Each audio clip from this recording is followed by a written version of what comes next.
Welcome to another deep dive. Today, we're going to be looking at a topic that's pretty heavy, but really important. And I think something that people should really understand. And that is the injustices that have been inflicted on Native Americans through history, particularly through laws that were designed to discriminate against them. Absolutely. And we're going to... So to get into this... to kind of unpack this a little bit, we're going to be using Luana Ross's book, Inventing the Savage. Yes. And this book focuses on the experiences of Native Americans. It really shines a light on the experience of Native Americans, particularly women within the legal system. Within the legal system and how that's all tied to a much larger loss of sovereignty. Exactly. You know, it's interesting. When I was reading this book, I was really struck by how colonialism didn't just end with the Declaration of Independence. Right. It's like this long shadow stretching across generations. The U.S. continued to expand westward. And a lot of times that meant taking native land and resources, sometimes through legal means and sometimes shockingly not. Yeah. And it's hard to grasp that in the Old West, killing a Native American wasn't even considered a crime. I know. It's just chilling to think about that. Yeah. And then there's the Act for the Government and Protection of Indians in California, passed in the mid-1800s. Right. And this so-called protection actually allowed white people to essentially kidnap Native children and force them into indentured servitude. The irony is just... It really exposes how laws were twisted to push a colonial agenda. These weren't isolated incidents. They were part of a calculated effort to dismantle Native societies and cultures, often under the pretense of civilizing them. And Ross goes on to discuss a string of laws specifically targeting Native Americans, chipping away at their tribal sovereignty piece by piece. So let's break down some of these laws. You mentioned the Assimilative Crimes Act of 1825. Yeah, the Assimilative Crimes Act. What exactly did that do? Well, it basically expanded the reach of federal courts over crimes committed on native land. Okay. Further imposing Euro-American legal systems onto sovereign nations. Imagine having another country's laws suddenly forced on you. That's what many Native communities experience. And it wasn't just about the laws themselves. It was also about who got to enforce them. Right? Absolutely. Take the Court of Indian Offenses, for example. Okay. Established in the late 19th century. Instead of allowing tribes to choose their own judges, the Bureau of Indian Affairs, a federal agency, appointed them. Talk about a power imbalance. And we have Public Law 280 in 1953, which gave certain states jurisdiction over crimes on reservations. Right. And some tribes saw this. And rightly so. As a blatant violation of their treaty rights and self-determination. Yeah, it reminds me of that saying. It's like adding insult to injury. Now, PL 280 is particularly interesting because its implementation was inconsistent. For example, Montana applied it only to certain reservations, like the Flathead Reservation in 1965. What's intriguing about the Flathead Reservation is that due to earlier acts of Congress, like allotment and homesteading, basically the breaking up and selling off of tribal lands, it already had a significant white population. So hold on, let me make sure I understand this. Allotment means dividing communally held tribal lands into individual plots, often with the aim of forcing Native Americans to adopt Euro-American farming practices.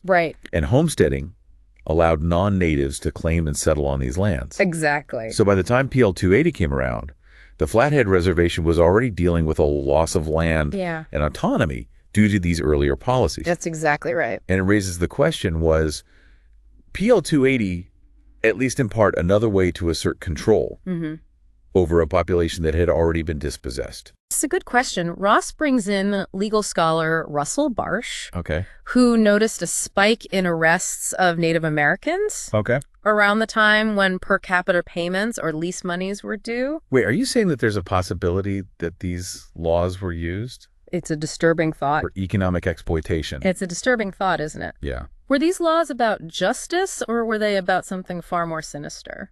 That's definitely something to think about. Yeah. And speaking of systems, Okay.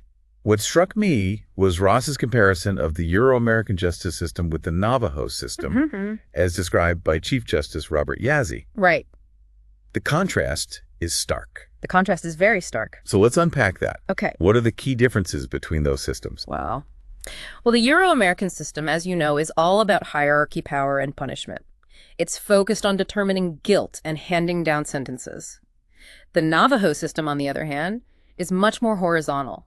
It emphasizes healing, restoring balance within the community, and repairing relationships that have been harmed. So it's less about assigning blame and more about finding a way forward together. Exactly. It's almost like two completely different worldviews clashing. Exactly. Ross even mentions that in the Navajo language, there's no word for guilty. Wow. Think about that for a second. Their whole approach to justice is fundamentally different. That really challenges our assumptions about what justice means, doesn't it? It does. It makes you wonder if the system we've inherited is always the best way or the fairest way to address harm.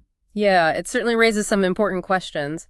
But let's shift gears for a moment and talk about how Native Americans are represented in official crime statistics. Rice makes a critical point that these statistics often reflect the biases of those in power, those who get to define what or who is considered criminal. That makes a lot of sense. Yeah. Data isn't neutral. Right. It's collected and interpreted through a particular lens, and that lens can perpetuate existing inequalities. Precisely.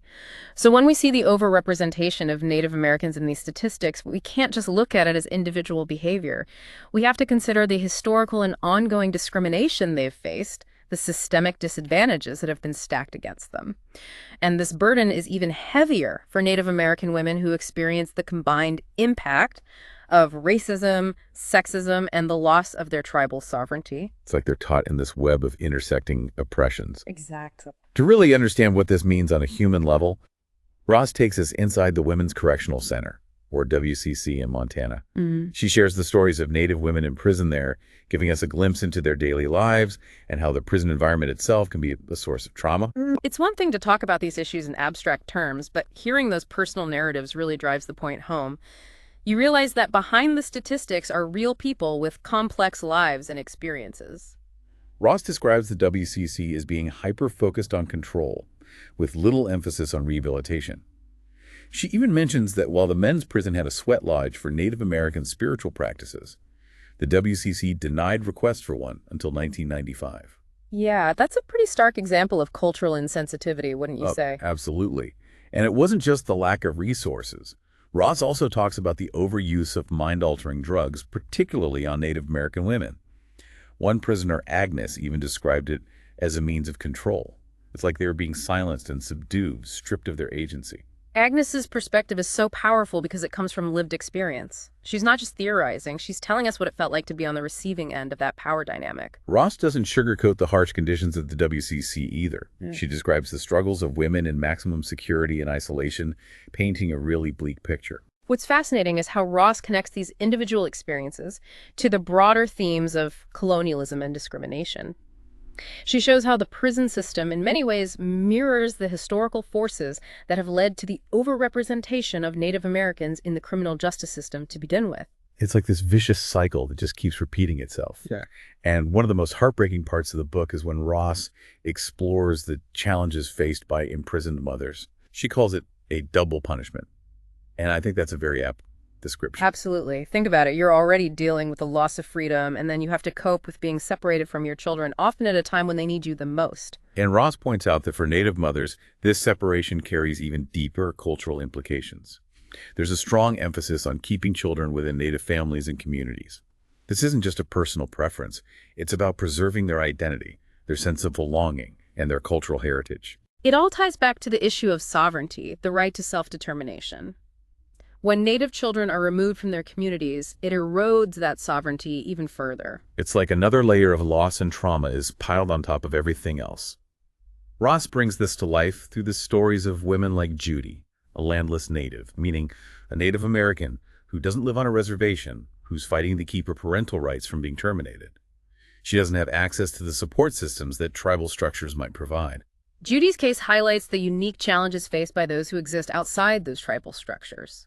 She's navigating this complex legal system, all while fearing that her children will be lost to a system that doesn't understand or respect her culture. And it's just heartbreaking to read about how Judy's parole officer accused her of showing no interest in her children, something that could be used against her in court. It feels like she's being set up to fail. Judy's story is a stark reminder that the legal system isn't always fair or impartial. Biases and stereotypes can have devastating consequences, especially for those who are already marginalized. Ross also discusses the anxieties that mothers have about the quality of care their children receive in foster or adoptive homes. And for Native mothers, this worry is often amplified by concerns about whether the caregivers will be culturally sensitive and respectful. Right. There's this deep-seated fear that their children will be raised in environments where their cultural identity is ignored or even suppressed. It's a fear rooted in the historical trauma of forced assimilation, the legacy of those boarding schools that tried to strip Native children of their language and traditions. Ross shares the story of Suzanne, whose children were placed in foster care in another state. She worries that her kids are being told negative things about her and that their connection to their Native heritage is being severed. Suzanne's experience raises the issue of how interstate custody battles can exacerbate the challenges faced by imprisoned mothers, especially those from marginalized communities. It's a complex issue with no easy answers. And then there's the issue of visitation, which is often presented as a way to maintain family bonds during incarceration. But Ross's research shows that even visitation is often filled with obstacles. She describes a mother in maximum security who wasn't even allowed to touch her son's hand during a visit. It's almost like the system is designed to punish the mother further, to limit contact rather than facilitate it. Where's the compassion in that? And for mothers like Suzanne, whose son has epilepsy, the limitations of phone calls and infrequent visits are agonizing. She feels her son's health is suffering because he can't see her regularly, and she's powerless to change that. It really underscores how the impact of incarceration extends far beyond the individual. It ripples outward, affecting families and entire communities. Ross also delves into the challenges mothers face when they're released, highlighting the anxieties around readjusting to life outside prison and the fear of being judged for their past. Judy describes this feeling of being constantly watched and evaluated after her release, like everyone knew she'd been in prison. She felt like it was written all over her. It speaks volumes about the stigma attached to incarceration, especially for women, and it highlights the lack of adequate support systems for those re-entering society after being incarcerated. For Native mothers, there's an added layer of complexity because of the cultural expectations surrounding family and community. They're often expected to care for extended family members, which can clash with the demands of parole and the need to rebuild their own lives. It's a delicate balancing act, and the lack of culturally competent support services makes it even harder. Ross concludes her book with a powerful call for a more humane and restorative approach to justice, one that acknowledges the historical injustices inflicted upon Native communities and prioritizes healing and reintegration over punishment and control. She's basically challenging us to imagine a system that draws inspiration from traditional Native values, a system that emphasizes balance and restoration rather than retribution. It's a tall order, but I think it's a vision worth striving for. I agree. So we've covered a lot of ground here, and it's clear that Ross's book is packed with insights. Before we move on to our final thoughts, do you have any key takeaways you want to highlight? What should our listener be thinking about as we wrap up this part of our deep dive? I think for me, the biggest takeaway is, like you were saying, just how everything is connected. You can't separate colonialism from these discriminatory laws, and you can't separate those from the struggles that Native American communities, especially women, are facing today. Yeah, it's like this. Ross really pushes us to see these issues not as isolated events, but as part of a larger pattern that's still happening today. It's like she's peeling back layers of history. Yeah. Revealing these hidden power structures. Exactly. And she doesn't just rely on statistics or legal jargon. She brings these issues to life through the voices of the women who've lived through them. Exactly. And I think their stories are really what make this book so powerful. Yeah. So what does this all mean for us, for our listener? What can we do with this knowledge? Yeah, that's a good question. How do we move from understanding the problem to actually working toward solutions? Well, I think, first of all, like we were saying, education is so important. We need to raise awareness about these issues and challenge the narratives that often erase or distort the experiences of marginalized communities. Absolutely. And I think beyond educating ourselves, it's vital that we listen to and amplify the voices of Native Americans. Yeah. They're the experts on their own communities and experiences, and they're the ones who can best guide us towards solutions that are truly meaningful and effective. It's about shifting the power dynamic, moving away from these top-down approaches and creating space for the perspectives and priorities of those who've been historically excluded and marginalized. So concretely, what can our listener do to contribute to that? Well, supporting organizations that are on the ground doing this work is huge. There are groups out there fighting for policy changes, providing legal aid, working to preserve cultural heritage, and empowering Native communities in countless ways. And I think even in our everyday lives, we can all commit to challenging racist and discriminatory language and behavior whenever we encounter it. It's about being mindful of the words we use. Absolutely. The assumptions we make. Yeah. And the ways that we might be unknowingly perpetuating harmful stereotypes. It's about recognizing that we're all part of the story. We all have a role to play in creating a more just and equitable world. And I think one thing that really struck me about Ross's book was the resilience of Native communities. Oh, absolutely. Despite facing centuries of oppression, they not only survived, but thrived, holding on to their cultures, their languages, and traditions against incredible odds. It's a testament to their strength, their determination. It reminds us that even in the face of such immense challenges, hope and resistance are always possible. Absolutely. So as we wrap up this deep dive into Inventing the Savage, I want to leave our listener with one final thought. Given how different the Euro-American and Native justice systems are, what alternative models of justice could be implemented to better serve Native communities and promote healing and reconciliation? That's the question. It's a question that deserves our attention, and I think it's one that Luana Ross would urge us all to grapple with. Absolutely. It pushes us beyond theoretical debates about law and policy. It's about envisioning a future where justice isn't just about punishment, but about restoration, not just about retribution, but about reconciliation. And it's about recognizing that true justice can only be achieved when all communities are treated with dignity, respect, and a deep understanding of their histories and experiences. Couldn't have said it better myself. Well, thank you for joining us on this journey into Inventing the Savage. We hope this deep dive has sparked your curiosity and inspired you to keep exploring these critical issues.